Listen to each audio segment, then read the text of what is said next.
Не да Боже, одам, ќе клекнам, или нога ми се штркнала, или ќе... Треба да се внимава повеќе. Дојде таков живот, дете што треба се да се брза.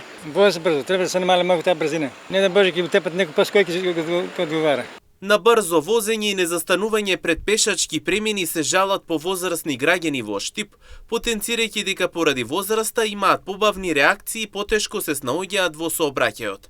Вела дека често чекаат и по неколку минути за безбедно да преминат на другата страна од улицата.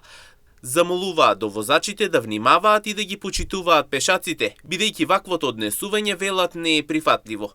Посочуваат дека од друга страна често забележуваат и случаи кога и самите пешаци не се доволно внимателни и преминуваат каде ќе им текне. Да бидат и пешачи и возила што возат возачите не се многу пажливи ни тие. Па некој брза, некој не брза и така. Па и ние не внимаваме пешачите. А возачите? Па и возачите, некој внимава, некој не. И така. Па да возат внимателно, деца мали минат, стари баби полека одат. Џабе, се е џабе тоа. Ако биде нешто, тоа се џабе. И имам забележено. Возат брзо, тем брзо возат. Пешаците лично внимаваат, они гледат први да заминат, па после. Возачите повеќе. Затоа што некој има брзоце. Хајде, јас што до сега сум минал, на пешачи секој чека. Брзо возат.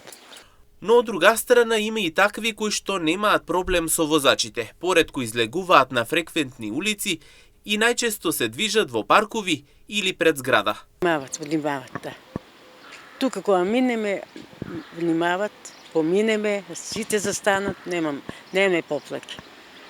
Епа има и кривица кај пешаците, има и кај возачите, да. Од полицијата и натаму апелираат на одговорно однесување во сообраќајот, пешаците да минуваат на одбележани пешачки премини без избразување, а возачите навремено да застануваат и да им даваат предност. Само со взаемна внимателност и почитување на правилата може да се зголеми безбедноста на улиците во градот.